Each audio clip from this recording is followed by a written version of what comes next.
E como que você se diferencia no mercado de alto padrão? Também, não só pelo produto que você faz, mas pelo serviço que você entrega. E esse nível de serviço tem que ser muito high.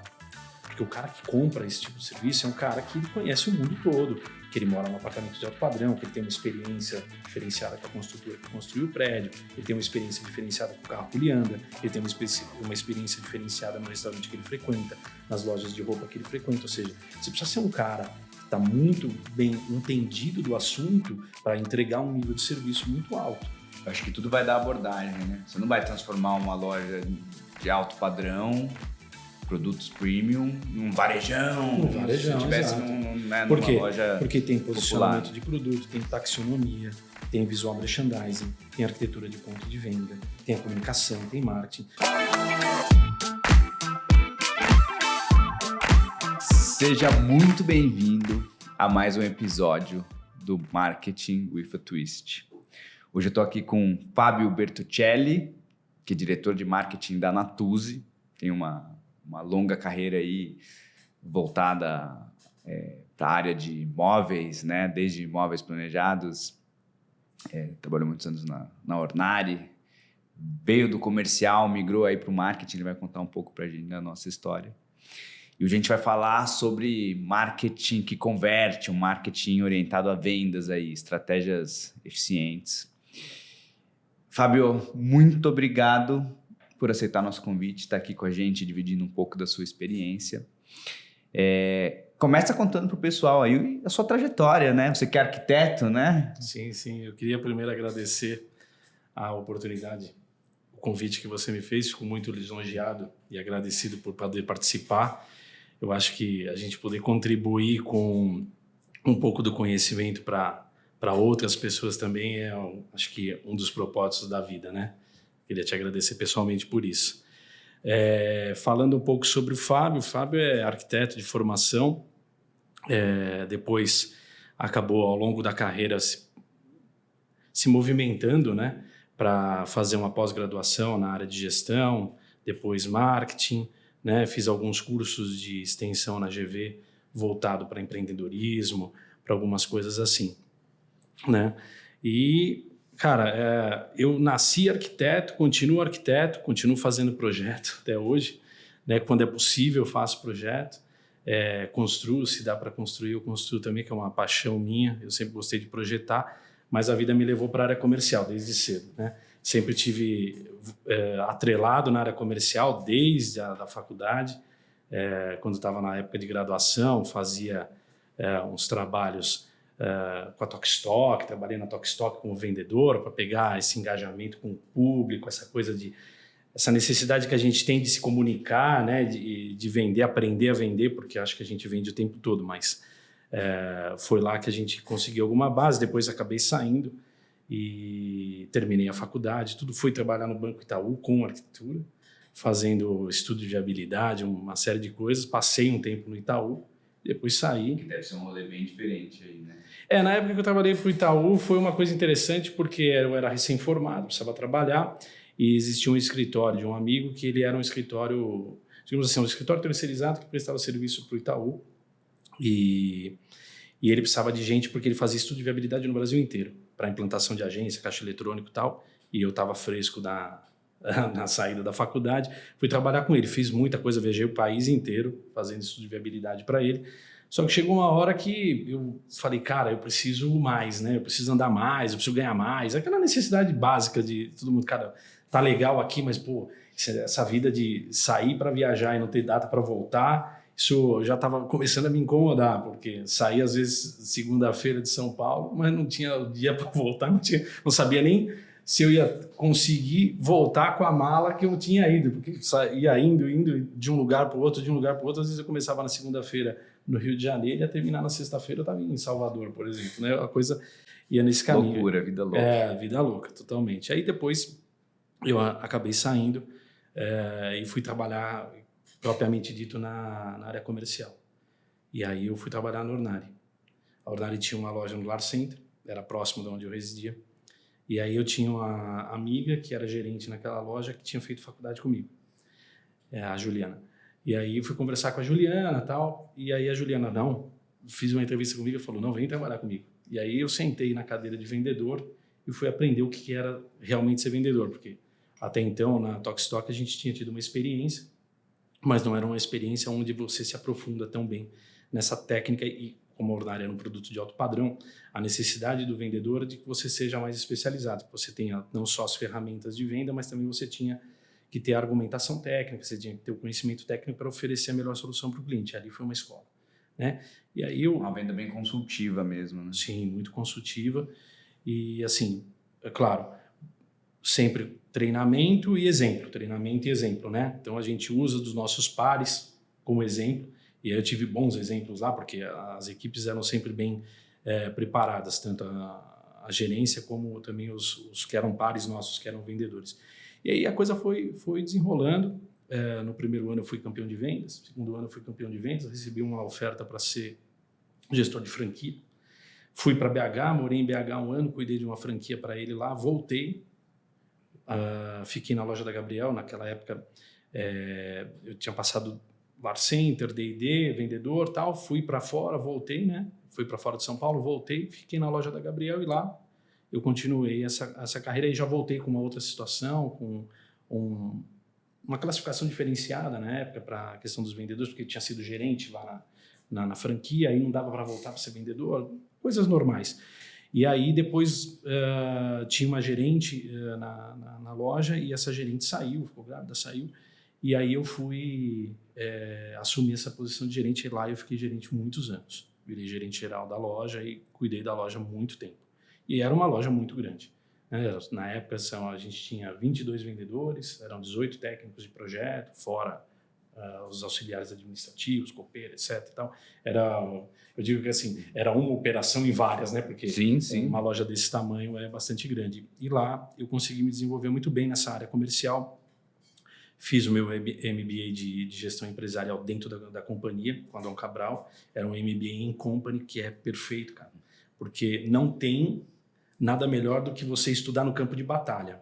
Porque uma coisa é você sentar na cadeira e estudar, né? Você vai para a faculdade, estuda e tenta aplicar, as coisas acontecem. Outra coisa é você estar lá, hands-on, mão na massa. Desafios reais. E a coisa acontecendo, e o bicho pegando, e os desafios aparecendo, e a gente ter que inventar estratégia. E você sabe, né, cara, grandes empresas, todas as grandes empresas, o foco é sempre na venda, né? Todas as boas empresas no mercado vendem muito, né? Vendem muito, tem estratégia para vender e são focadas em vender. Tudo na vida é vender. E aí fiquei bastante tempo também no Ordinary. Acabei saindo do Ordinary por uma oferta de um outro grupo moveleiro do Sul. Fiquei nesse grupo moveleiro do Sul há alguns anos também prestando serviço para eles, uma consultoria para eles na Zona Leste de São Paulo, que aí eram muitas lojas. Só na Zona Leste, na época, eram 64 lojas. Né? Era um produto mais baixo, não era alto padrão, né? Era mais baixo. E o desafio ali era a gente conseguir, de uma maneira possível, equilibrar as operações, garantir que as operações... Porque o mercado, nessa transição, o mercado mudou muito, né? Para mim, no caso. Porque eu estava acostumado com um tipo de público, com um tipo de produto. E eu fui para um outro tipo de público. Outro ticket, outras desafio. Motivações. Exato. E aí fui montar escritório, fui contratar gente, técnico de projeto, gente para treinar, fui criar treinamento para o cara aplicar, né? Criar padronização de loja, acompanhamento, ensinar DRE para os lojistas, porque o mercado de móveis no Brasil, ele ainda é muito amador. Né? Existe muita gente boa e a gente está inserido num contexto de uma grande cidade onde você olha para o lado e, cara, você vê bons negócios acontecendo, boas empresas e as coisas rolando. Vai para o interior, vai para lugares um pouquinho mais, digo, 40 minutos de São Paulo. Não estou dizendo, você já vê os negócios diferentes. Os negócios já estão na mão de coisas menores, mais familiares e que nem sempre crescem baseados em gestão, crescem de uma maneira... Você pergunta do RP, a pessoa não sabe nem o que é um RP. Não sabe nem o que é um DRE. Se você pergunta assim, cara, qual é o teu markup? Eu dobro. Né? Qual a tua lucratividade? Lucratividade? Não, eu ganho 100. Sabe? Parece louco falar isso, né? Parece até ruim falar isso, mas não é nesse sentido, entendeu? Porque assim, existe mesmo uma situação onde as pessoas, não por vontade própria, mas existe realmente um desconhecimento de muitas coisas relacionadas à gestão. E isso impacta muito nos negócios, por isso que os negócios fecham, por isso que os negócios quebram. Sim. Por exemplo, nesse outro grupo que eu trabalhei, a gente enfrentava muitos desafios nesse sentido, porque, principalmente no planejado, você tem uma venda onde ela acontece, às vezes, muito antes da pessoa estar dentro do imóvel, né? O cara compra o imóvel e dali a pouco ele vai e faz o planejado. Sim. Ele precisa contratar o planejado para o planejado ter tempo de fazer os móveis e entregar. Às vezes é 6 meses, às vezes é 8 meses. A pessoa se antecipa. Por quê? Porque é uma coisa que custa caro. Sim. Né? Por mais que seja barato, custa caro no orçamento familiar você montar uma casa. Ainda mais para quem está mudando, já está tendo um monte de outros custos. Parcela de chaves, um monte de coisa acontecendo. O cara, né, se prepara para isso. E aí ele vai lá e compra. E aí o que acontecia? A falta de gestão fazia com que o cara pegava aquele negócio e aí ele usava para outra coisa. E às vezes o que acontecia? 6, 7 meses depois, o cara não tinha dinheiro para pagar. O dinheiro que tinha sido pago tinha sido usado para outra coisa. E o cara não tinha como honrar os compromissos. E aí o cara deixava os consumidores na mão. E a fábrica, de certa forma, ela é corresponsável por isso. Mesmo não sendo responsável, é corresponsável porque o cara vende o teu produto. Sim. Sua marca, né? No fim das contas, ele não quer saber... Então... Aí você acaba ficando numa situação que, que a gente faz, né? Então, e isso também é um aprendizado contínuo. As fábricas foram se aprimorando, criando estratégias para mitigar esses riscos, para mitigar essas coisas. A própria parceria com os bancos, porque às vezes faz muita venda financiada, nesses casos de imóveis mais baixos. Então, assim, fazer parceria com os bancos, para os bancos garantirem o crédito no CPF do consumidor. Então, assim, houve um avanço muito grande de lá atrás, 2015, Estamos falando de 2015, né? 2014, 2015, para agora. Hoje você já tem uma segurança... Está falando de 10 anos, né? Pouca coisa e legal que teve uma evolução. Mas assim, houve uma evolução muito grande no mercado e principalmente no mercado planejado, houve uma profissionalização muito grande das empresas nesse sentido, né? Aí depois eu saí e acabei tendo e-commerce, trabalhei com e-commerce de imóveis há algum tempo, passei o e-commerce para frente. E aí voltei, porque não era muito assim, trabalhava com muita importadora. E-commerce é desafiador. Cara, o cara que acha que vai para o online e vai ser mais fácil, fala, cara, não tenho ponto. A recomendação que eu digo é o seguinte, cara, avalia bem, porque às vezes você tem um ponto físico, é mais fácil de você gerir do que você gerir um negócio online. Não, e cada vez mais, né? A gente mexe muito com e-commerce aqui na agência e os custos, né, de aquisição de clientes estão altíssimos, cada vez mais altos. Aí já não é mais a mesma coisa que era antigamente. Antigamente você pagava o custo de aquisição R$6, R$5, às vezes 4. Hoje nós estamos falando de 20. E os caras que estão pagando 20 estão achando barato, viu? Sim, o cara que faz gestão de tráfego bem feito está pagando otimizado, está bem otimizado. Sim, sim. Eu tenho uns amigos que são de mercado digital e os caras me contam. E assim, eu não sou do mercado... Assim, a gente faz digital no marketing, mas eu não sou o cara que, por exemplo, está lá vendendo produto digital, fazendo esse tipo de coisa. Tem que estar ali todo mês emplacando aí. E assim, o e-commerce para mim foi um grande aprendizado na parte digital. Eu aprendi muita coisa com e-commerce. Bati muito cabeça também. É normal, natural. Mas aí depois eu acabei passando para frente. Teve uma pessoa que quis comprar um negócio, acabou ficando com a marca, com o negócio. E aí eu voltei para o mundo corporativo. Aí acabei voltando para o Ornari. Trabalhei mais um tempo com franquia com eles. E aí depois eu recebi um convite da Natuzzi.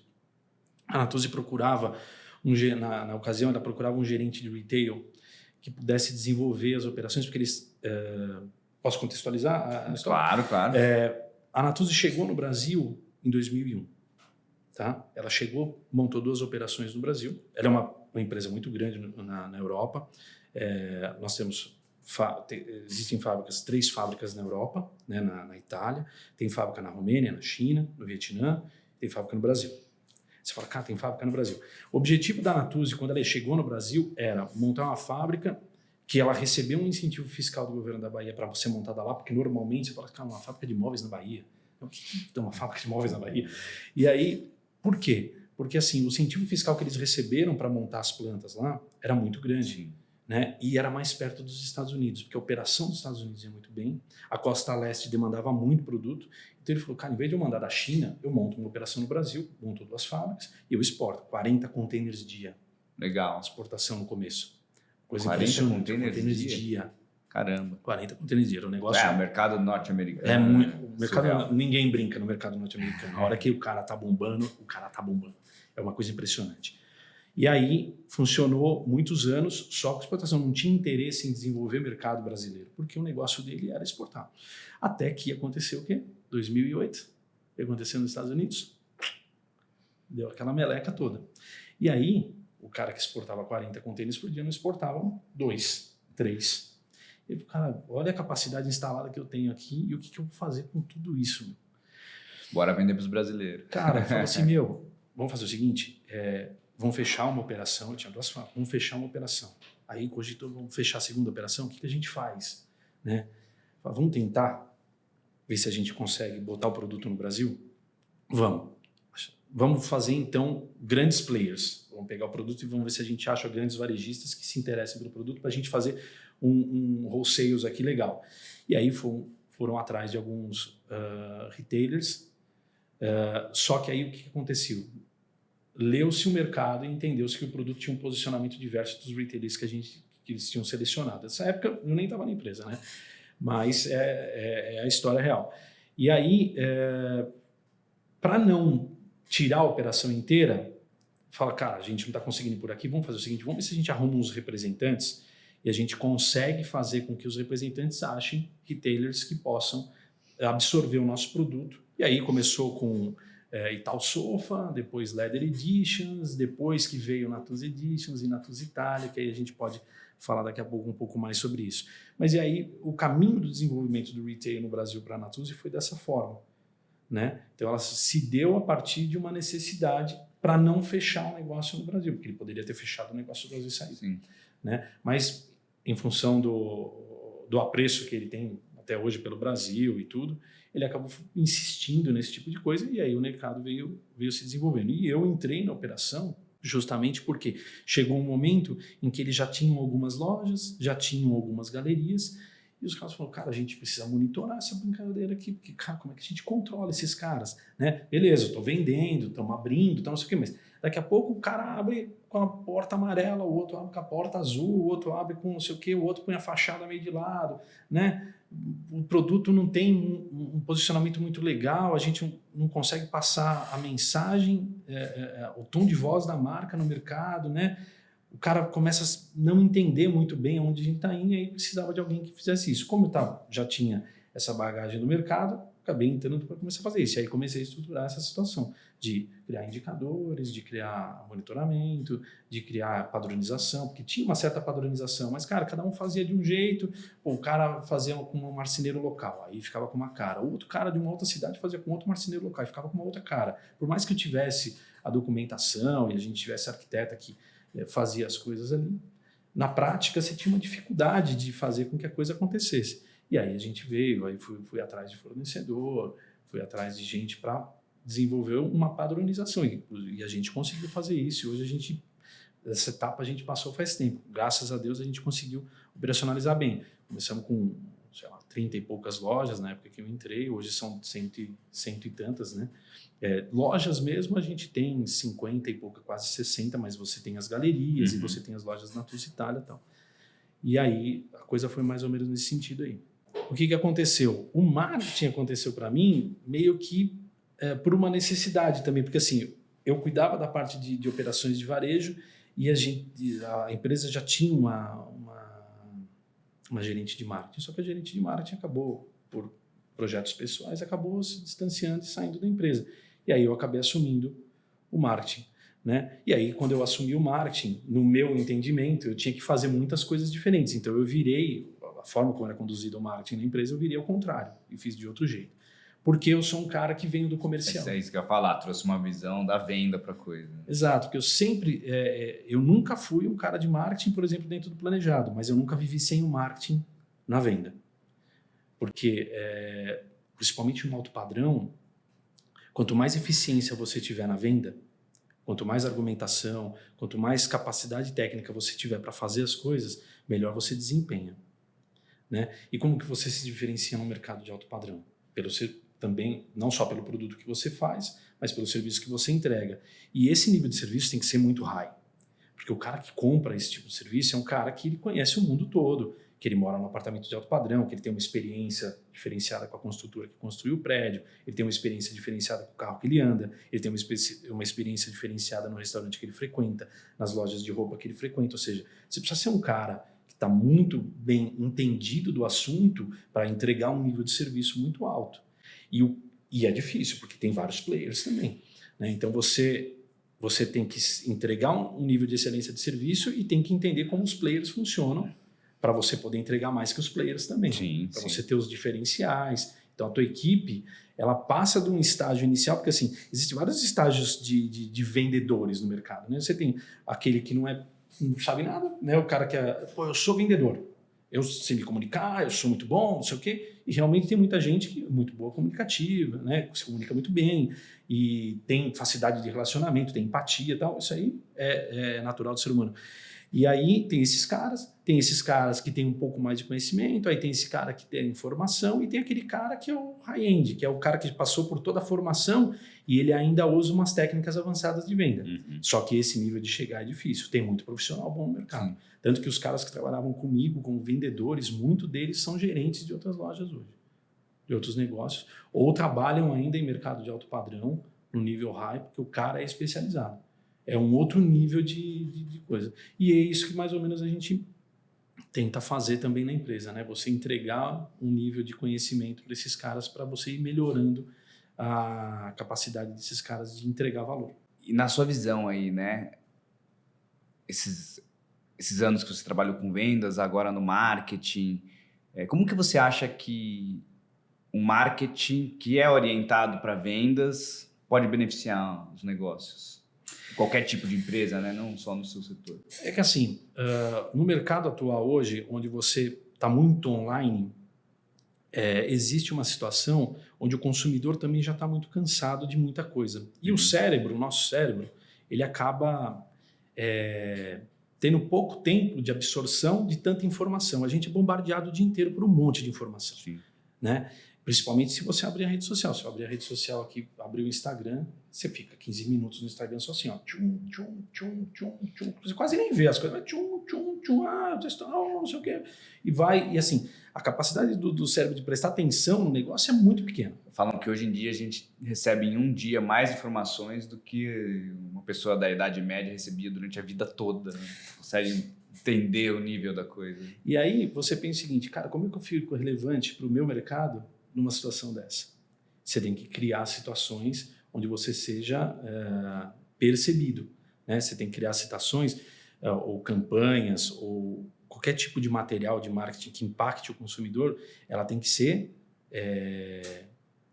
agressiva, né, no bom sentido, a ponto de você impactar esse cara de alguma maneira, que você retenha a atenção dele. E aí você tem algumas estratégias de conversão e de persuasão que você pode usar, que é o que eu faço, por exemplo, no caso do marketing que eu atuo, né, no caso da Natuzzi. Então, já há bastante tempo eu venho transformando a comunicação que a gente faz, principalmente olhando, porque assim, eu trabalho no offline e no online, né? E eu trabalho no B2B e no B2C, que é um desafio também, porque eu tenho nós temos as lojas, então eu faço o planejamento, as campanhas e tal, e apresento para as lojas isso anualmente, e a gente tenta seguir o calendário, se a gente precisar mudar um pouco a rota, a gente muda, e aquela campanha também ela é adaptada, então você tem as campanhas principais, onde os clientes todos participam, né? Eles estão ali juntos conosco, e você pode ter as campanhas locais, que cada cliente em cada região pode fazer de acordo com a sua necessidade, no maior ou menor grau, de acordo com o engajamento que o cara tem na própria praça que ele atua. Mas do meu lado, né, falando do meu lado, a ideia que eu fui adaptando com a agência é que cada vez mais as campanhas fossem mais persuasivas. Então, existe um estudo que mostra que dentro da nossa cabeça, o primeiro tomador de decisão é o cérebro primitivo. Fato. Se você não criar uma comunicação ascendente, ou seja, se eu não impactar o cérebro primitivo primeiro e depois, com o viés da comunicação, eu trazer essa comunicação para o nível ascendente, ou seja, jogar ela no neocórtex para eu dar a racionalidade daquilo, cara, a comunicação é pouco eficaz. Então eu comecei a criar gatilhos para atingir o cérebro primitivo. Cara, então eu mudei totalmente. E, inclusive, isso é um desafio, porque, assim, no entendimento do pessoal que está na Itália, você tem os guides. Então, a gente segue os guides das marcas. Porém, na comunicação onde eu tenho, na marca onde eu tenho 80% do negócio acontecendo, ou seja, onde eu tenho 80% da venda, eu pego o guide e eu adapto o guide para essa circunstância, para eu poder fazer uma comunicação mais assertiva, para eu reter pelo menos a atenção do cara. Porque a hora que eu retenho a atenção do cara, o cara para e perde 5, 10 segundos a mais naquele negócio, que é o suficiente para ele ler o que está ali e engajar. Né? Então, eu tô nessa brincadeira agora. E isso aí tem funcionado. A gente tem feito isso já há algum tempo e ela tem mostrado bons resultados. Né? Até porque, assim, o mercado de imóveis, cara, é sensível. Qualquer coisinha assim, o mercado não fica bom, o consumidor some e tal. Às vezes os outros mercados estão voando e o mercado planejado, o mercado de imóveis em geral está patinando. Né? Aí tem horas que o mercado está bom e outros mercados, horas a região está boa. É muito louco, cara, é muito louco. O mercado é muito louco. E me conta um pouco, né? Eu acho muito interessante isso, essa coisa da neurociência no marketing, né? Dos gatilhos, né? Que tipo de gatilhos você acha que são mais eficientes aí? Você está falando de gatilho de urgência, escassez, né? Na verdade, vou além, né? Uma comunicação, para ela ser assertiva, ela tem que começar primeiro pelo impacto visual.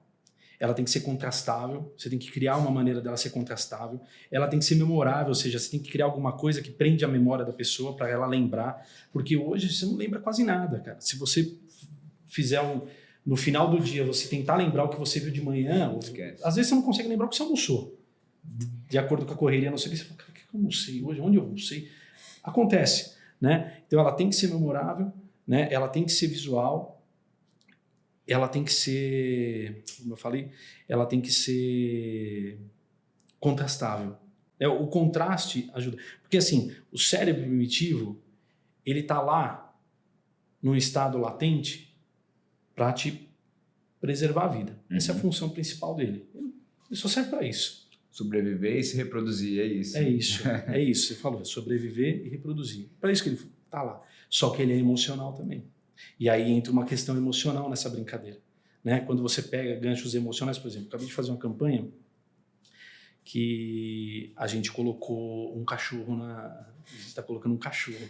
Né? Uma moça abraçando um cachorro no inverno, é o Winter Sale que a gente vai lançar agora, e ela está de touca, tá com uma coisa assim de frio, e aí o cachorro também está do lado dela, e ela está abraçada com o cachorro. Cara.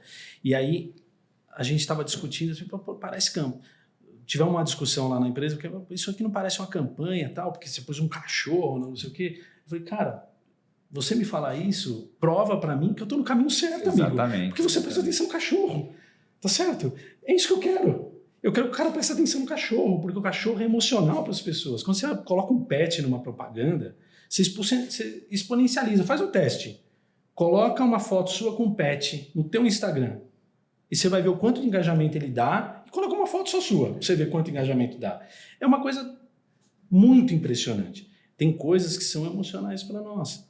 Esse é um exemplo. E aí eu faço a campanha, coloco as palavras-chave do jeito que eu quero para atrair, ou seja, o cara bate atenção no cachorro e de repente ele já vê o mote da campanha, e ele vai para os avatares, ele vai para algumas coisas, porque a comunicação com o cérebro primitivo, que é o que nos interessa, porque é o tomador de decisão, pode parecer que não, mas o cérebro primitivo é quem toma a decisão, não é o racional. A gente acha que a gente toma decisões racionais, a gente não toma decisões racionais.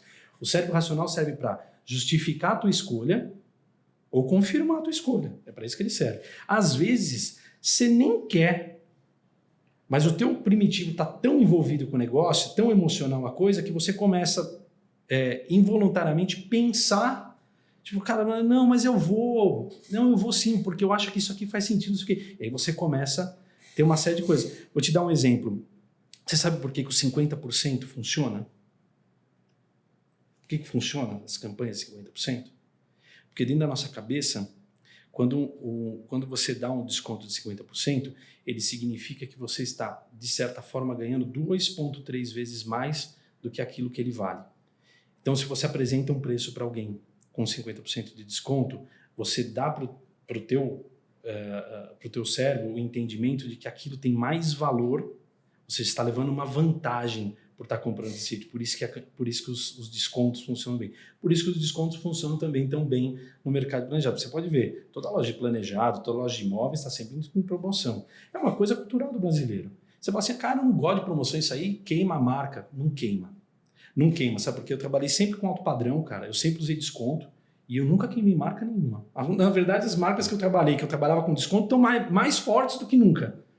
Você entende? Então, às vezes, eu escuto de alguns parceiros nossos, fala, cara, a gente tem que tomar cuidado com isso, porque, a gente está dando uma impressão errada.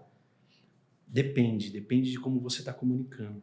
Eu acho que tudo vai dar abordagem, né? Você não vai transformar uma loja de alto padrão, produtos premium, num varejão. Se tivesse numa loja Porque tem posicionamento popular. de produto, tem taxonomia, tem visual merchandising, tem arquitetura de ponto de venda, tem a comunicação, tem marketing. Toda essa brincadeira aqui, ela tem que conversar e dar o tom da marca para todo mundo. Ou seja, o impacto que o cara tem na rede social ou no ponto de venda tem que ser o mesmo.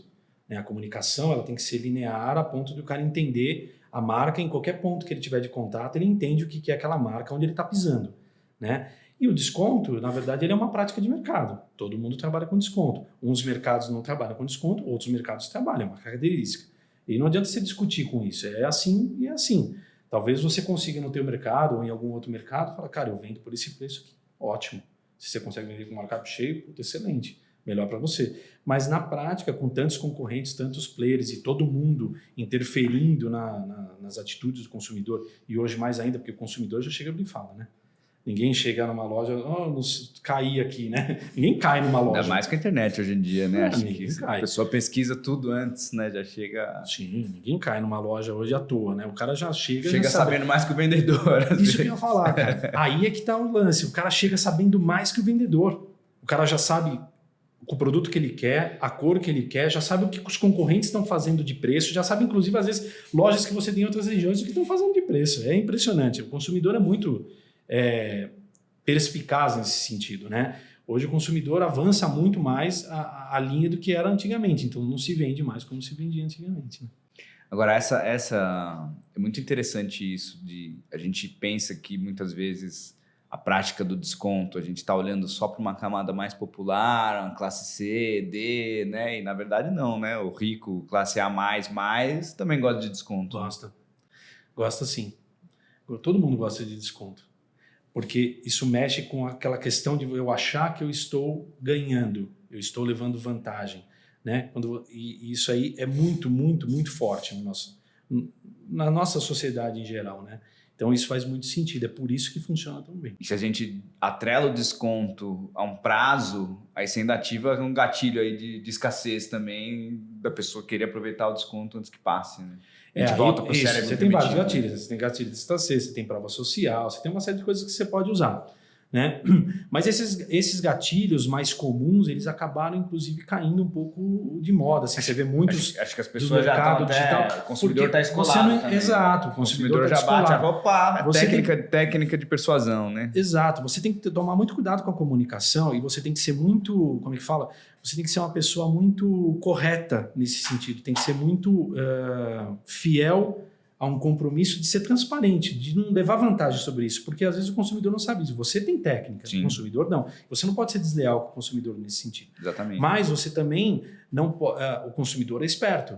As pessoas são espertas, né? As pessoas sentem as coisas, as pessoas percebem as coisas. Então, quando o cara percebe que você está indo por um caminho, que você tem coisa errada aqui, não vai. Você percebe? Então, você tem que ser muito transparente nesse sentido. Usar técnica, mas transparência, né? E essa questão de você atingir o cérebro primitivo é muito eficaz. Por exemplo, eu estava olhando o limão aqui, eu lembrei de uma história. Vou fazer quem estiver ouvindo a gente também pode fazer essa história junto comigo. Vamos fazer um exercício aqui. Ó. Imagina que você tem um limão verdinho aqui na sua frente, tá? Você está vendo um limão aqui na sua frente, põe ele na sua frente. Você fecha o olho, e imagina que você pegou uma faca bem afiada, tá? E você cortou esse limão no meio, ok? E aí você viu o limão se partir, você viu o caldo do limão escorrer. Aí você pegou a mesma faca e fez uma fatia desse limão, fatiou esse limão. Né? E aí você pegou essa fatia com as mãos e trouxe essa fatia de limão até o seu nariz e sentiu aquele cheiro, aquela fragrância do limão, aquela coisa agridoce que o limão solta e tal. Você pega essa fatia e leva até a boca e dá uma mordida e você sente aquele ácido, aquele agridoce do limão escorrer na ponta da sua língua e por trás dos seus dentes da frente. Agora abre o olho e me fala o que você sentiu na sua boca. Senti claramente tudo que Salivou? você descreveu, realmente. Salivou, né? Sim. Até eu que conto a história sempre salivo. Sim. Por quê? O cérebro primitivo não sabe que isso é uma história. Para ele, isso é real. Se você realmente entrou na história e fez exatamente esse passo a passo, você sentiu a sua boca salivar. Como é que você sentiu a sua boca salivar numa história? Você não está com o limão na mão. Você sentiu o cheiro do Você limão. sentiu o cheiro, você sentiu... O limão não existe. Tudo. O limão não existe, mas ele não sabe disso. Então, assim, um dos pontos interessantes da comunicação do marketing é você também contar histórias. Se você conseguir contar histórias que envolvam emocionalmente as pessoas, você tem uma grande chance de persuadi-las dentro da direção que você quer. É uma maneira natural, né? Eu estou falando com o teu cérebro primitivo. A hora que eu faço essa história toda do limão e você sente a sua boca salivar nesse momento, cara, eu estou falando com o teu emocional lá no fundo, não é o teu racional. Você sabe que não existe, mas ele não, né? Você contou uma história que para ele é real. E é aí que mora a brincadeira, porque quando você consegue engajar nesse sentido, você aumenta muito o teu potencial de conversão. E deixa eu te fazer uma pergunta.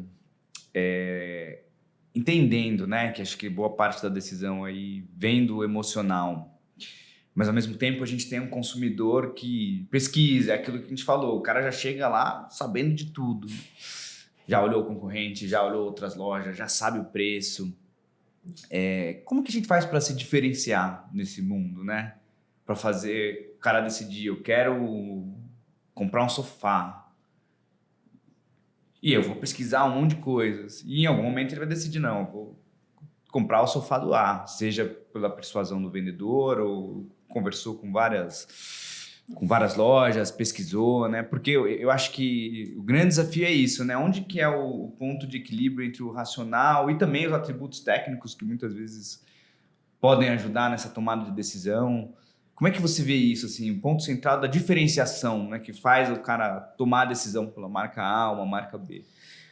Eu diria para você o seguinte... Porque no fim é um commodity, é um lugar para o cara sentar, né? Eu tô vendendo um sofá. Vai sentar, vai ter um conforto, também tem uma coisa, às vezes, talvez de ostentar, um bem que coloca ele num patamar de status, né? Mas e aí, o que faz a diferenciação para que o consumidor opte por uma marca A ou uma marca B? O principal ponto é o seguinte, hoje, qualidade não é mais diferencial, né? Você parte do pressuposto que qualidade tem que ser para todo mundo. Todo mundo que está oferecendo um produto no mercado tem que oferecer um produto de qualidade. Que, aliás, deixa eu fazer um parênteses muito interessante. Esses dias eu vi um vídeo, tem um cara, ele tem um canal no Instagram, no YouTube, não tenho certeza. Ele pega bolsas caríssimas, aquelas bolsas, e abre e começa a testar a qualidade das coisas. E aí ele começa a provar que o negócio... Aí começa a ver ele começa a provar que o negócio não é aquilo, não é bem aquilo. A qualidade é muito similar à qualidade de uma bolsa de 15 mil reais. Se eu for pensar de custo de insumos, de qualidade do material, é equivalente a uma bolsa de 100, né? Eu vou fazer uma analogia com você. Vamos pegar uma coisa que é muito comum e é fácil de entender para todo mundo. O carro, certo? O carro, na sua concepção básica, o que ele é? Um monte de lata dobrada, né? Um monte de metal dobrado. Vai te levar de um lugar para o outro. Não, um monte de metal dobrado, com 4 rodas. A roda é feita também com metal, borracha, né? Engrenagens, não sei o que, o volante, né? Plástico e tal, vidros e tal. Na sua essência, um carro é isso. Qualquer carro, seja ele uma Lamborghini, uma Ferrari ou um carro popular, né? Mas o que diferencia um carro de outro é o nível de investimento que você faz naquilo que você está fazendo. Existe um caminho que a nossa sociedade está tomando, que é o fato de a gente ter um consumo mais consciente. Já se fala isso há muito tempo. Sim. A questão ecológica, a questão sustentável, tem uma série de fatores que a gente já vem falando isso há muito tempo e que, cara, você não pode fugir disso mais, porque aonde nós vamos parar? Se a gente continuar desse jeito, onde a gente para? Né? Veja, por exemplo, os cemitérios de carros elétricos que você tem na China. né? A quantidade de coisas que estão acontecendo na China, de coisas que ficam para trás. O que nós vamos fazer com tudo isso? Então, existe já um movimento de um consumo mais que vai consciente. crescer em progressão geométrica. Né? E assim, cara, produto por produto, cara, você pode falar assim, cara, posso sentar no teu sofá, posso sentar no outro sofá. Será que você vai sentar igual? Talvez não. Então, vai muito do juízo de valor de cada um que tá coisa. Mas o que diferencia uma marca da outra, além da qualidade, é a história que está por trás daquilo que está sendo feito. Então, quando você fala assim, cara, você tem... eu faço sofá há 65 anos, 66 anos. E o cara, sei lá, faz o sofá há 10 anos. A curva de aprendizado que uma empresa de 65 anos tem sobre sofá é uma coisa do que uma empresa de 10 anos. Pode ser até que o cara de 10 anos tenha até mais conhecimento do que você que está 65. Não estou julgando mérito, tá? Sim, sim. Mas estou dizendo que a herança que está dentro de um produto também fala alto. Total. O outro ponto é que tipo de material que eu uso, né, para um produto e para o outro. Né? Como eu caracterizo o conforto de um produto e de outro. Como eu conto essa história. Como eu vendo a cadeia de valor para esse consumidor. Na prática, um produto de alto padrão para um produto de baixo padrão, existe às vezes uma diferença enorme de materiais, tudo, porque você não consegue fazer, vamos supor, uma Ferrari ou uma Lamborghini com os mesmos materiais que você faz um carro da Volkswagen. Você não consegue fazer. Né? Ele brinca comigo que existe um estudo na Lamborghini, na Ferrari, não sei, que o pino da roda, sabe o pininho que enche o pneu? Aquele pino que você conhece com uma pecinha preta de borracha que é posto na roda, quando a roda está girando a 350 km por hora, aquele pino, se for de borracha, ele tem um peso proporcional, não sei quantos quilos. Isso desbalanceia completamente a roda, a ponto da roda se partir no próprio eixo. Sacou o lance? Cara, por que o pino, nós estamos falando de um pino de roda, sim. Por que o pino da roda da Lamborghini ou da Ferrari é um pino de carbono ou de alumínio, que tem um fecho, não sei o que não se solta, e ele é meio embutido e tal? Você entende a engenharia por trás da coisa? Então, assim, a diferenciação está aqui, né? Então, assim, mas o pino custa R$500, mas tá louco, é um pino de roda, R$500, estou supondo um preço aqui, tá? Um pino de roda, R$500, cara. Mas se você tiver a 350 km por hora, claro, você fala, um carro popular não vai chegar nunca a isso, mas se você tiver a 350 km num carro de luxo e essa roda se partir porque eu coloquei um pino qualquer, esses R$500 mudam um pouco de figura, ficou barato, não ficou? Aí é que está o valor. Assim funciona para os móveis também. Né? Assim, então, assim, quando um cara senta num sofá meu, eu brinco com isso, o cara fala assim, teu sofá é igual da concorrência, amigo. Eu tenho fábrica aqui que vende um sofá muito parecido que o teu, cara, a 20 mil mais barato. Fala, qual a espuma que ele usa? Ele usa espuma nacional. Cara, eu não uso espuma nacional. Aí se corta o sofá no meio. Aí você vê um bloco de espuma. Tem uma persinha e um bloco de espuma. Aí você corta o meu sofá no meio. Aí eu tenho uma espuminha cortada numa forma triangular que encaixa numa outra espuminha azul fininha, que é um pouquinho mais, que vem sobre uma capa que envolve e em cima tem uma coisa. Ou seja, se você cortar as duas espumas, parece um Big Mac o meu sofá de espuma. Você põe o sofá cortado, ele é um Big Mac, cheio de fatia de coisas. Cada espuma daquela tem uma densidade e tem um porquê de estar lá, para eu proporcionar para você um conforto. Você sabia que a gente... 65 anos para aprender a fazer desse jeito, né? Exato. Eu vou te contar umas coisas que você não vai acreditar. Você acredita que a gente é a única fábrica no Brasil que tem uma certificação chamada ErgoCert? ErgoCert é um organismo internacional que certifica ergonomia em vários tipos de produtos. Os bancos da Ferrari são ergonômicos, certificados pela ErgoCert, a Lamborghini tem não sei o quê, algumas empresas de cadeira, tem muitas empresas de fora que têm certificação. A gente é a única fábrica de sofá no Brasil que possui essa certificação. E eu não tenho essa certificação em um ou outro produto. Né? A gente tem certificação em vários produtos. Cara, isso é um puta diferencial. Custa um puta monte de dinheiro pra você fazer isso. E, cara, não é qualquer um que consegue uma certificação ergonômica. Para certificar ergonomicamente um produto, ele tem que ser ergonômico.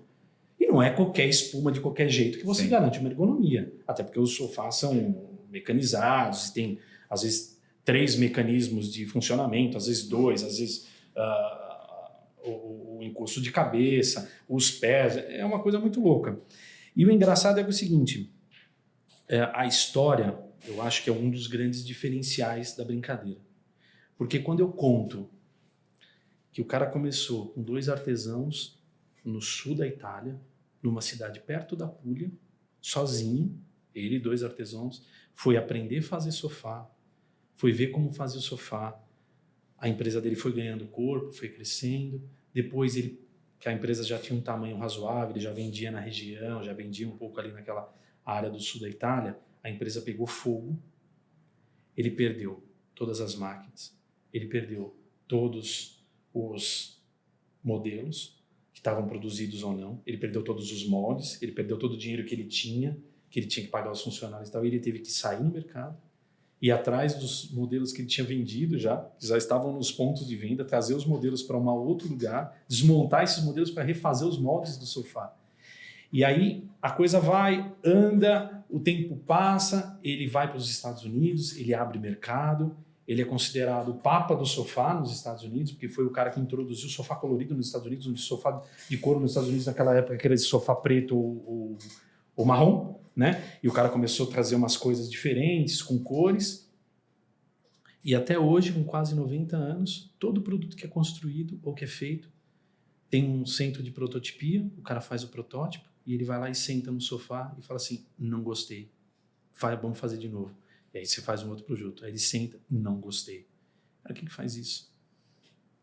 É aí que está a diferença, entendeu? É assim, a história... e não é uma história mentirosa, né? Não é a história que você conta, porque assim, hoje existe muito storytelling que o cara inventa, né? O cara faz uma fábrica de sorvete, inventa um negócio, inventa uma história de que a fábrica era da Itália. Esse caso é clássico, a receita do meu avô. Exato, a gente tem várias coisas dessa na internet, inclusive. Mas aí você vê que a brincadeira está aí, né? Como que você comunica aquilo que você faz? Como que você consome hoje de uma maneira consciente? Porque o meu propósito é o seguinte, quanto tempo dura um sofá? Se eu vender hoje para o consumidor, quanto tempo eu vou ver esse consumidor de novo? Provavelmente quando ele mudar de casa, talvez. O cara hoje tem uma casa, comprou um sofá. Provavelmente eu vou ver esse cara, se ele mudar de casa, ou se ele cansar... No mínimo 5 anos. No mínimo 5 anos. Ele cansar. Você percebe a escassez de mercado também? Olha o número de players, olha a escassez de mercado nesse sentido. Você tem que sempre criar algumas coisas high ticket também, que você tem muito menos exato. gente. E assim, o meu produto dura muito tempo, né? Porque não é uma coisa que você compra e dali a pouco você descarta, né? Não é um fast food ou qualquer coisa desse tipo, ou mesmo um produto mais... que não tem... Tecnologia, uma história, né, tão grande, fica assim, uma durabilidade. Assim, você compra um iPhone daqui a 2, 3 anos, tá funcionando, mas tem um bem melhor agora, troca seu Você iPhone. Até usando essa história do iPhone, eu vou te colocar uma coisa. Eu tinha um computador que eu tinha comprado em 2012, que era o Pro. Era, na época... Canhão, né? Era o canhão. Cara, ele foi canhão. Assim, ele foi perdendo eficiência, mas assim, ia bem. Ele foi perdendo eficiência, ia bem e tal. Em 2021... Nós, 2022, comecinho de 2022, a gente tinha assumido a operação do México, né? Porque o México tem uma operação da Natuzzi lá e a gente era coordenada pelos Estados Unidos, os Estados Unidos não queria mais saber da brincadeira, ela estava preocupada com os seus próprios problemas e a gente acabou falando, cara, acho que faz mais sentido a planta da América do Sul ficar com o México também, que é central, fica tudo Américas ali, para baixo fica num lugar, para cima fica no outro lugar. E aí a gente assumiu as operações lá, e lá tem algumas operações próprias, né? As operações lá são ou próprias nossas ou em parceria com uma rede de varejo lá que chama Palácio de Hierro, mas que são nossas operações, a gente tem parceria. E aí, cara, a gente assumiu esse negócio e eu tava com o computador meio capenguinho e eu precisava ir pro México, né, meu? Eu falei, cara, não dá para levar esse computador. O fio da tomada já tava soltando, sabe? Aquela coisa já tava descascando, tava velhinho o negócio. Mas ele tava funcionando. Não era assim, negócio top. Mas, cara, 2012, nós estamos falando 10 anos de máquina ou mais. E a máquina tava lá, firme e forte. Daquele jeito dela, um pouquinho lenta, mas estava indo. E aí eu falei, cara, vou comprar outro computador. Fui atrás de uma promoção, comprei um outro computador Pro, Mesma coisa. Comprei o mesmo modelo Pro, só de 1 polegada um pouquinho menor, porque ele era meio pesado e tal. Cara, eu tô usando computador, e assim, já com processador da própria empresa e tal. Cara, tem 3 anos o computador, né? 2022, 23, 24, 2 anos e pouco, 3 anos. Cara, ele tá pior do que o outro. Porque eu guardei e deixei ele guardado. Aí minha filha ficou, oh, você não reseta ele e me dá? Porque eu preciso de um computador, tal, eu não tenho computador, não sei o quê. E aí eu fui, dei um reset nele e dei para ela. Ela usando, ele tá funcionando melhor que o meu. Então, assim, mudou muita coisa. Por quê? Porque a tecnologia entendeu o seguinte, cara, se a gente fizer durar muito tempo, cara, quantas vezes eu vendo? Exatamente. Mas eu não consigo fazer isso no sofá. Eu não tenho esse pensamento num produto mais durável. Né? Num planejado, num sofá, ou numa mesa de centro, nas cadeiras. Você não faz isso, né? Você quer entregar o máximo de qualidade que você pode entregar e durabilidade, porque até isso tem sentido para o consumidor. Porque você tem a construção da marca também. Né? Porque se o cara casa, muda de casa, divorcia, a filha casa, não sei o quê, ele tem a relação de que aquele produto é um produto durável que vale a pena ter. Porque o investimento que ele fez foi alto, exatamente. Mas é um investimento que se justifica. E aí tem uma coisa também, você tem que entender a valência, né? Eu falo valência porque assim, você comprar um carro tem uma valência para você diferente do que você né, uma valência financeira, uma valência emocional. Se comprar um carro tem uma valência para você diferente de você comprar, por exemplo, uma caneca, né? Uma caneca você vai lá e compra. Um carro você tem uma ponderação, ou seja, é muito mais ponderada essa situação, é muito mais importante para você a tomada de decisão de comprar um carro do que comprar uma caneca, né? Então você tem que trabalhar essa coisa da valência também, justificando essas coisas. Se você está curtindo esse bate-papo aí, não esquece de se inscrever aqui no canal, deixar sua curtida, compartilhar com pessoas que você acha que possam se beneficiar de todo o conhecimento aqui que o Fábio está trazendo para a gente. Eu estou curtindo muito aqui o bate-papo. Eu também. Fábio, me conta uma coisa. E dentro do seu setor aí, qual você acha que são os maiores desafios? Cara, hoje, dentro do meu setor, o maior desafio é fazer as lojas venderem, por incrível que pareça.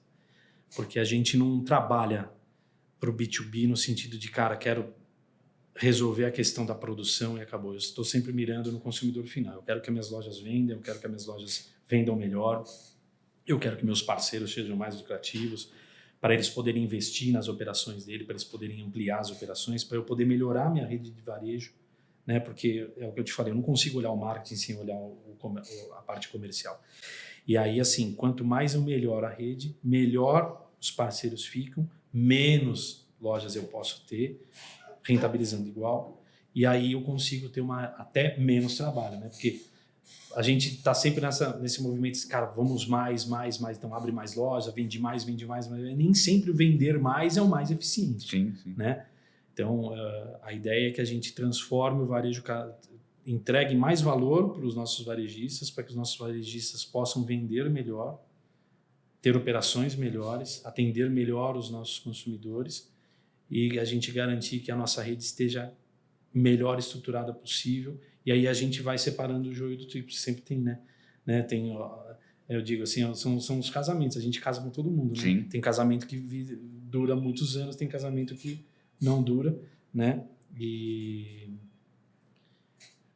acontece. Então eu acho que esse é o principal desafio hoje. E aí você tem um desafio aí também de você ter 2 clientes, né? Você tem o consumidor final na ponta ali, o B2C, que você precisa estar criando a marca, e você tem o varejista ali, que é o seu cliente. Sempre dentro de um planejamento de marketing que eu sempre faço a provocação das campanhas terem o viés sempre no consumidor final. Claro, a gente tem o calendário, tem os períodos promocionais, tem os períodos em que a gente faz branding, tem os períodos em que a gente faz ações pontuais, tem os períodos onde a gente tem congresso de vendas, onde a gente apresenta novas coleções, que está conectado com as coisas que acontecem na Europa. Então, a gente tem um calendário, a gente põe essas campanhas para os nossos parceiros, mas sempre com o olhar no B2C. Eu estou sempre olhando o que vai acontecer no mercado consumidor, que reflete no meu parceiro, para eu poder... Porque a gente... é uma das poucas empresas que tem um formato um pouco diferente, porque assim, quando você vende no B2B, cara, o departamento de marketing do B2B é B2B, é interno, é para a empresa se relacionar com os parceiros, né? E a gente olha para essa coisa do varejo, né? A empresa, ela mudou da manufatura, ao longo do tempo ela foi mudando da manufatura e virou varejo, né? Virou foco no varejo. Eu, inclusive, entrei na empresa justamente por causa disso, porque estava fazendo uma mudança de estratégia, uma mudança de olhar, e aí precisava de gente que conhecia esse negócio para fazer acontecer. E aí eu faço a brincadeira acontecer na linha final. Então eu estou mirando sempre na linha final. E no paralelo, o que está acontecendo aqui com os parceiros. E eu ofereço para esses parceiros um marketing que ele pode fazer localmente, que isso poucas empresas fazem, né? Por exemplo, se um parceiro liga para mim e fala, cara, faz uma campanha para mim, preciso fazer um negócio aqui localmente que eu vou movimentar isso aqui, ou sei lá, estou com um estoque aqui, vou fazer uma ação comercial com esse produto aqui. Cara, eu vou lá e faço. Em vez de tipo, deixar o cara fazer sozinho, eu vou e faço. Se o cara, às vezes, tem uma agência de marketing, um cara um pouco mais bem estruturado, tem uma agência de marketing, o marketing manda para a gente e a gente valida esse negócio, para a gente continuar garantindo que o tom da marca está sendo falado, entendeu? Então, acho que o principal desafio hoje é isso aí, você garantir que a gente mantenha as operações funcionando e a coisa acontecendo na ponta. E você falou das campanhas, né? Você tem alguma campanha, alguma ação que você realizou ao longo aí da sua jornada que você tem um carinho diferente, assim, um case que você fala, puta, essa aqui foi muito legal? Cara, eu vou te falar que assim, o período mais desafiante da minha carreira toda foi a pandemia. Quando entrou a pandemia, eu achei que, cara, eu falei, agora nós dançamos. Porque imagina, todo mundo dentro de casa, as lojas fechadas, eu falei, cara, como é que eu vou vender um sofá online? Cara? Como que eu faço isso? Cara, foram assim noites sem dormir. E assim, não só eu, né? Eu na minha função, o presidente da empresa na função dele, os comerciais na função dele, cara, todo mundo desesperado. Todo mundo em casa, o que nós vamos fazer, meu? E aí a gente, cara, fez um plano de ação, um plano de combate na época, né? A gente chamou até de plano de emergência, porque era uma coisa de emergência mesmo, cara. Como é que a gente... E assim, até chegar na pandemia, mercado, você fazer venda pelo WhatsApp não existia. Você conversar com um cliente online, muito pouco. Era muito pouco. Até tinha umas consultas, mas não era uma coisa assim, cara, como é que você vende online? Né? E aí, a gente tinha um planejamento todo traçado, veio a pandemia quebrou o planejamento, e aí a gente falou assim, cara, o que nós vamos fazer? Eu falei, onde o cara vai estar? Bom, o cara vai estar em casa. O que ele vai estar fazendo? Ele está na frente da TV. Então, nós vamos para a TV, que é uma coisa que é cara pra caramba. Sim. A gente tem sempre o budget super apertado, né? Independente do tamanho da empresa, os budgets são sempre controlados. É o que eu mais ouço aqui no podcast. Não, o budget está complicado. Né? E eu falo que é o seguinte, onde o recurso é escasso, a criatividade tem que ser infinita. Eu sempre trabalhei com esse viés, né? Onde o recurso é escasso, cara, a criatividade você tem que ser muito criativa. Você tem que ficar inventando bossa, inventando moda, e vão por aqui, vão por ali. Tem que ser uma coisa que, nossa, meu, você tem que, e às vezes você tem que ser rápido, que às vezes não acontece em empresas muito grandes a sua possibilidade de velocidade. Mas vamos em frente para não desviar do assunto. E aí, a gente teve que criar algumas campanhas. Então eu peguei as campanhas, o nosso parceiro, que é a nossa agência, tinha bom relacionamento com alguns veículos de TV, e a gente, cara, pivotei um negócio todo para dentro da TV, cara. E aí, programa de culinária. Eu saía nos intervalos dos programas de culinária. O cara tá fazendo em casa, o cara tá cozinhando, o cara tá aprendendo a cozinhar, né? Naquela ocasião, do começo da pandemia, eu falei, cara, os caras estão sentados em casa, os caras estão cozinhando, né? Os caras estão jogando dominó com as crianças, os caras estão fazendo isso, as pessoas estão fazendo isso, porque tá todo mundo dentro de casa. Por mais que o cara esteja trabalhando, mas ele tem um tempo ali que, né? E aí, cara, propaganda de... tudo que era programa de culinária. Cara, foi sensacional. Foi sensacional porque assim, eu mantive o awareness da marca dentro do coisa, ou seja, eu mantinha a marca viva no consumidor através do coisa.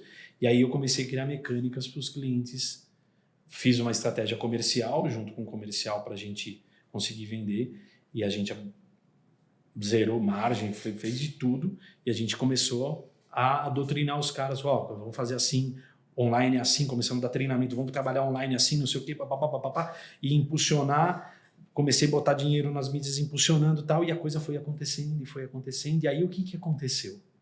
Aconteceu que o cara dentro de casa começou a olhar que tinha uma goteira ali, que a persiana estava manchada, que o chão estava não sei o quê, que a parede precisava de pintura, que o sofá não era tão confortável assim, que o cara passava um bom tempo no sofá, que as cadeiras que ele sentava para trabalhar não eram as melhores.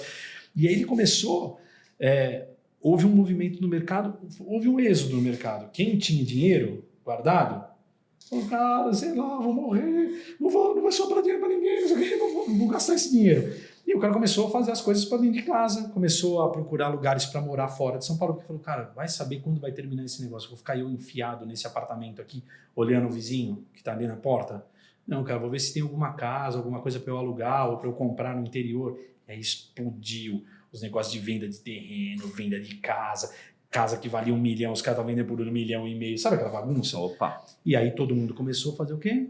Planejado, imóveis, não sei o quê. E aí a coisa foi andando, foi andando. E uma estratégia bacana que a gente fez foi uma Black Sale em novembro, que a gente fez uma estratégia de cupom e a gente impulsionou os cupons, não sei o quê, e a gente gastou assim um valor muito baixo e a gente teve uma curva de venda assim no sellout exponencial, assim, foi coisa de tipo, sei lá, 50 de ROI, sabe? Um negócio assim absurdo. Nem eu imaginei que fosse dar tanto certo assim. Foi uma coisa que assim, até hoje é um case de sucesso, sabe? Porque o negócio funcionou muito bem. Que é a mágica do ticket alto, né? Quando não tá vendendo, tá difícil, mas quando vende, você consegue vender bastante, você tem uma margem muito grande. E uma coisa boa foi que assim, durante todo o período de pandemia, a gente não fechou uma loja. Que legal. E eu tive alguns retornos de alguns clientes que falaram para mim assim, cara, se não fosse vocês, eu tinha fechado. Isso aí é uma coisa que não tem preço. Então, o cara falar para você, mais de um, né, falar para você assim, cara, se não fosse vocês, eu tinha fechado. O que vocês nos entregaram é inestimável em termos de valor. Que legal. Então isso foi alguns depoimentos que eu colhi. Vale mais do que o retorno, vale mais que o ROI, né? Vale mais que o ROI. Porque, cara, pensa, né, que ali tem uma família, sim, os vendedores têm família, ou seja, tem muita gente envolvida. Um ecossistema a fábrica inteiro. é um ecossistema inteiro. A fábrica tinha muita gente, então a gente não parou de fabricar. Então esse realmente foi um caso que assim, ficou marcado para todos nós, assim, porque foi uma coisa que no começo a gente achou que estava tudo perdido. E no fim das contas a gente conseguiu fazer muita coisa e eu falo, cara, às vezes nas piores fases é onde você consegue ter os melhores resultados, porque é onde você consegue se reinventar. Consegue, a criatividade aflora, né? É verdade. E no outro extremo, assim, tem alguma ação, algum perrengue aí, alguma história divertida para contar, no sentido de que alguma coisa que não deu tão certo, ou que começou meio atrapalhado, depois funcionou? Perrengue a gente sempre passa, né? Eu digo para você que o dia a dia é o perrengue, né? A gente tem muita coisa, a gente administra muita coisa. Perrengue é inerente da profissão. Né? A gente administra muita coisa todo o tempo. Mas, cara, não lembro assim de nada assim muito específico para trazer aqui. Se eu lembrar aqui durante a nossa conversa, eu te falo. Vou pensar alguma coisa assim, porque não me vem nada na mente agora. Legal. E falando sobre liderança aqui, puxando aqui para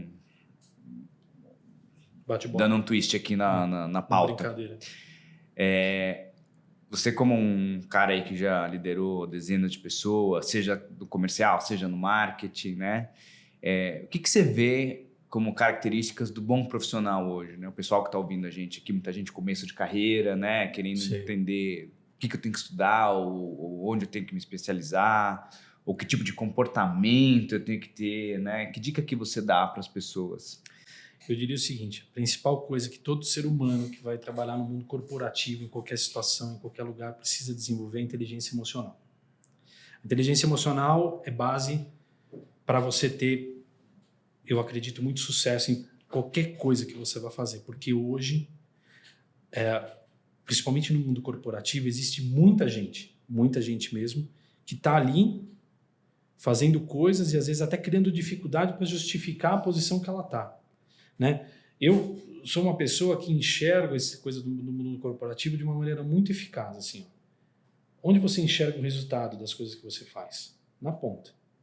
Se você trabalha numa empresa de venda e a empresa está vendendo, o que você está fazendo está certo. E se você consegue reduzir o nível de complexidade daquilo que você está fazendo, ou seja, tornar as coisas mais simples, você vai trabalhar mais feliz, você vai trabalhar melhor, você vai desempenhar melhor, você entrega mais.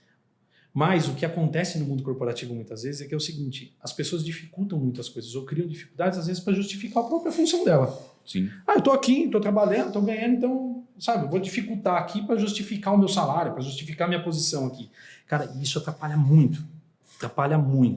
Então, cara, se você é um cara que está entrando no mercado, você está começando agora, tempo para se especializar. Seja bom no que você faz, ou seja, se especialize. Eu, por exemplo, não paro de ler nunca.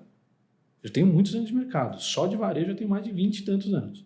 Eu nunca paro de ler. Sabe por que eu nunca paro de ler? Não precisa ser um livro específico, um livro... sou do livro desse assunto, só marketing, você trabalha marketing, só livro de marketing, você trabalha com venda, só livro de venda. Não, cara, pega qualquer livro que te interessar na prateleira de uma livraria e lê. Porque a leitura, ela desperta em você um raciocínio e é inevitável. Você está trabalhando, você está lendo, de repente vem um insight na tua cabeça, cara. Fala, puta, não, esse negócio aqui é legal pra caramba. E se eu conseguir fazer isso aqui e aqui?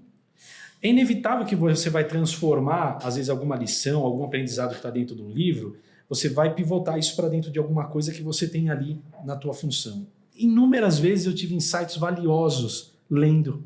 Às vezes lendo até coisas que não tem nada a ver com o assunto. Mas sabe quando, tipo assim, você tá lendo, a leitura é diferente da TV, porque a TV prende coisa e você fica meio fora da consciência, né? Uhum.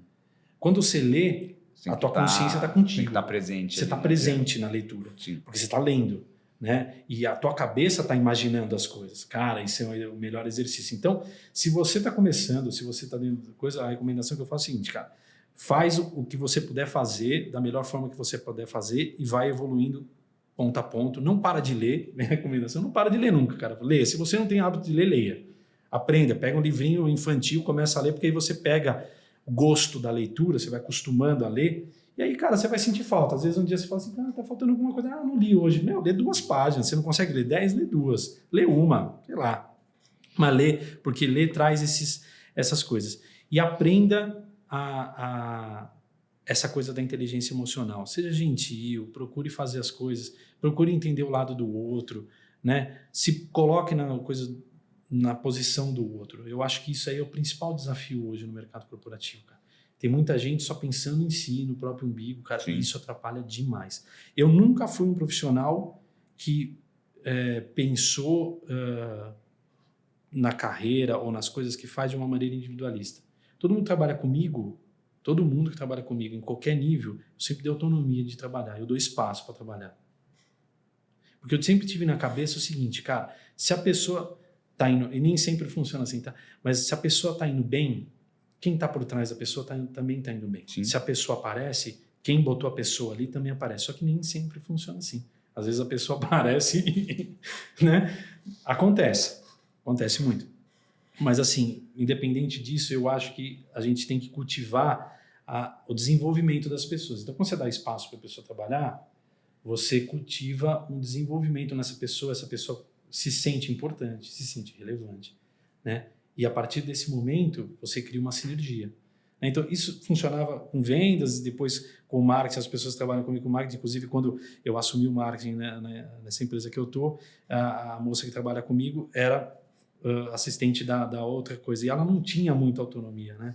Ela sempre estava assim, na sombra, sabe? E eu falei, cara, comigo o negócio é o seguinte, isso aqui é contigo.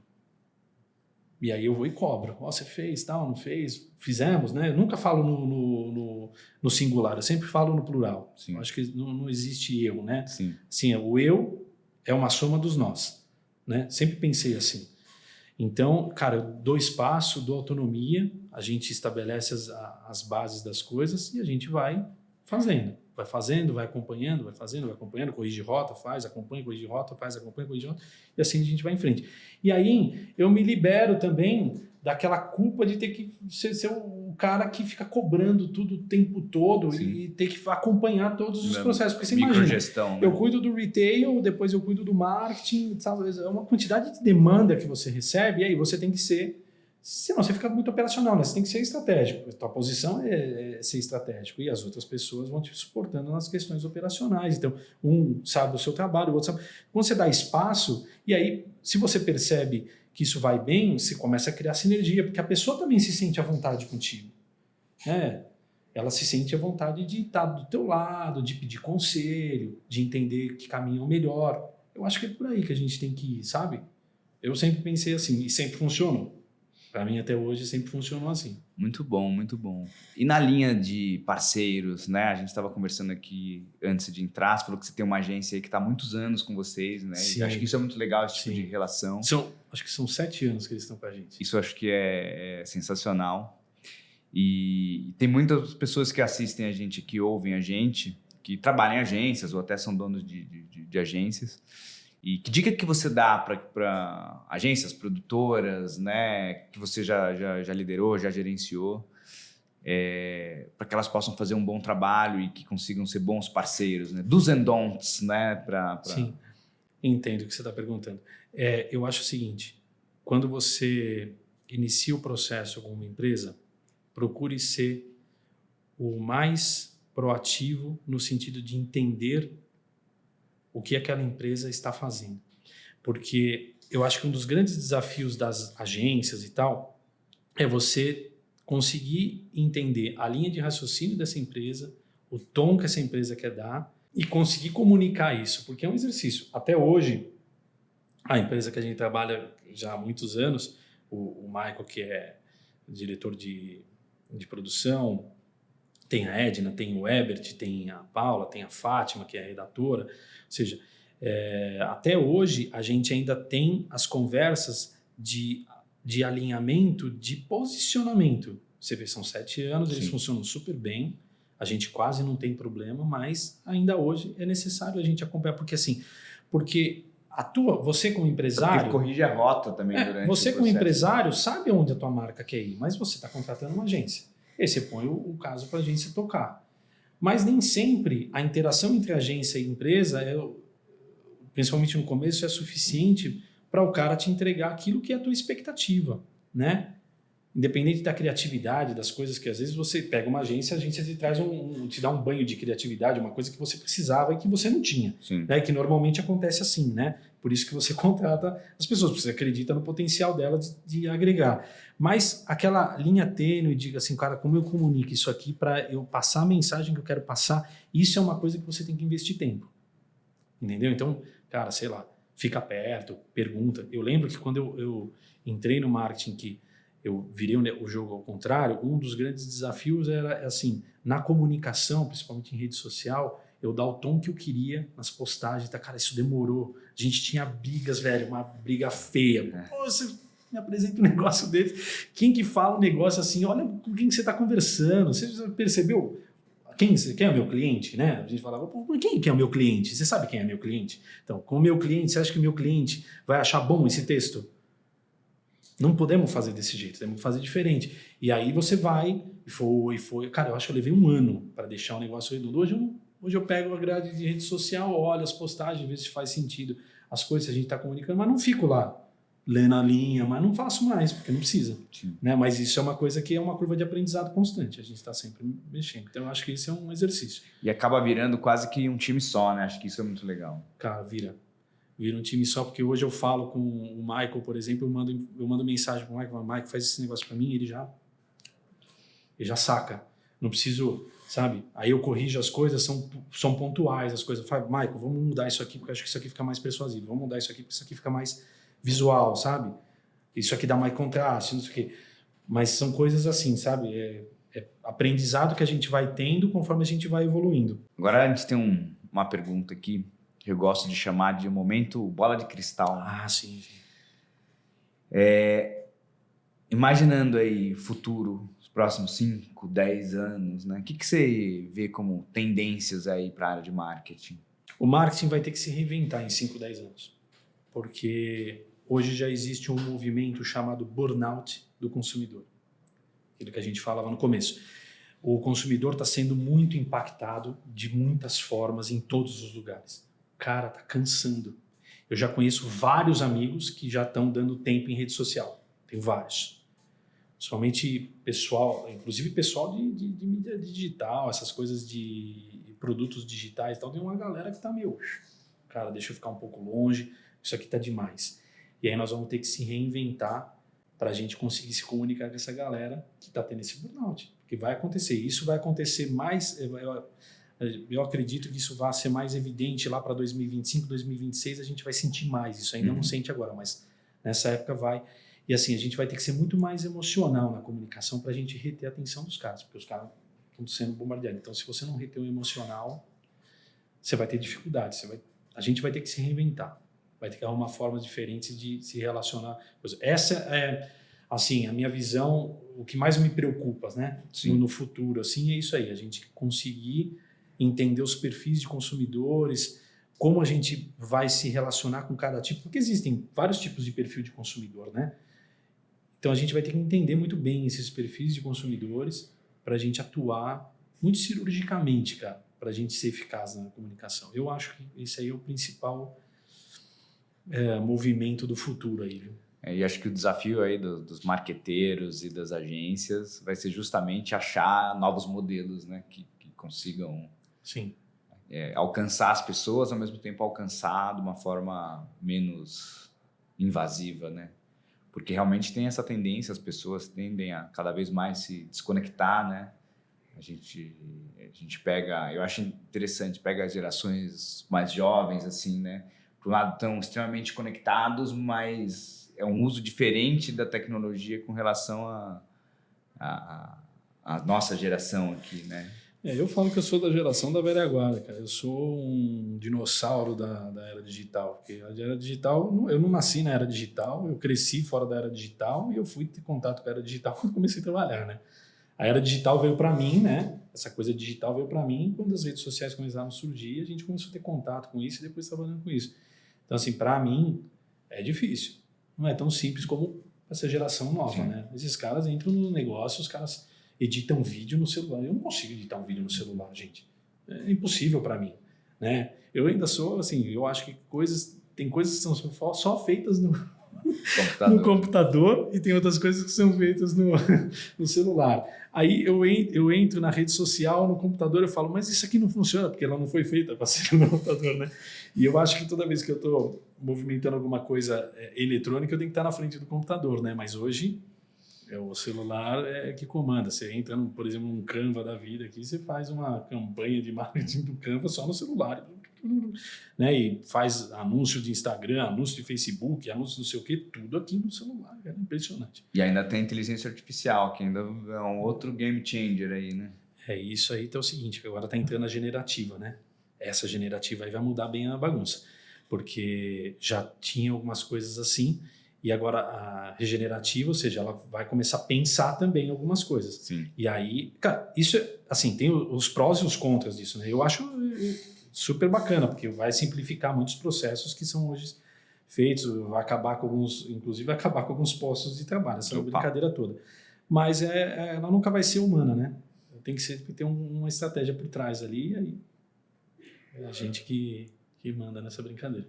E me fala uma coisa, a gente tem um propósito aqui nosso do podcast, que é desmistificar muitas coisas com relação ao marketing, né?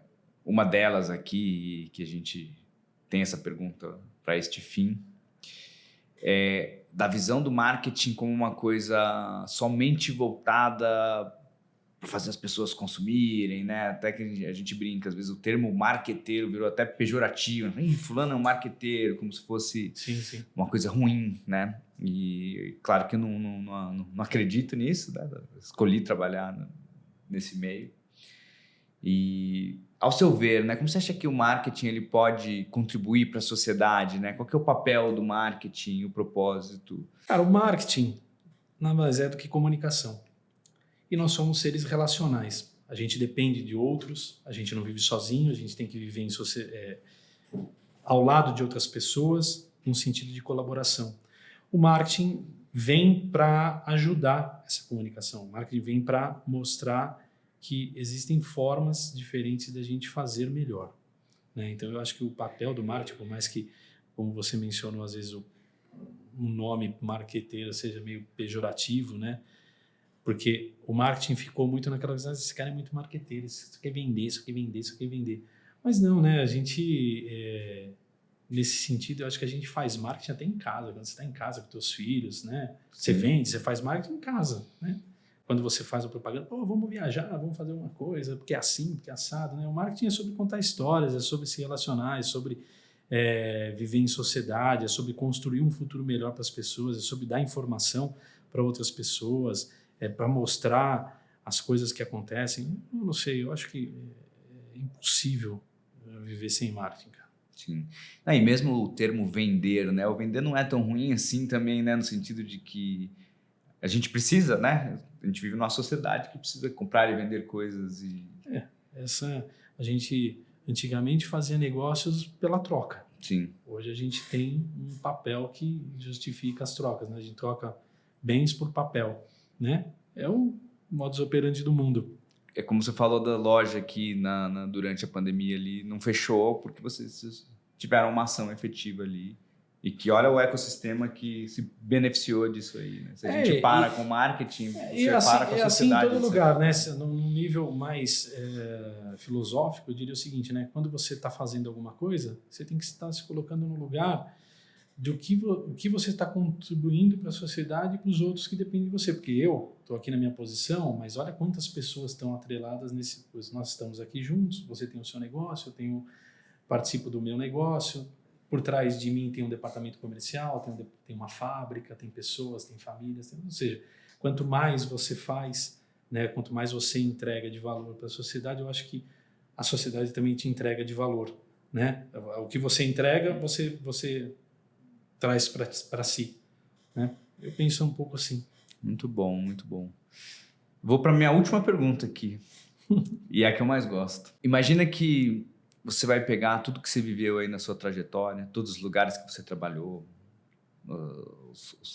os mentores que você teve, os locais que você estudou, as ações que você fez. Tivesse que pegar e de tudo que passou na sua jornada, aí você tivesse que extrair uma dica central ali, uma coisa que você aprendeu que você acha que é fundamental, que ajudou a compor aí os seus valores, que a gente chama aqui de a dica de ouro, né? Qual que é a dica de ouro que dica de ouro do Fábio para o pessoal que está ouvindo aqui a gente hoje?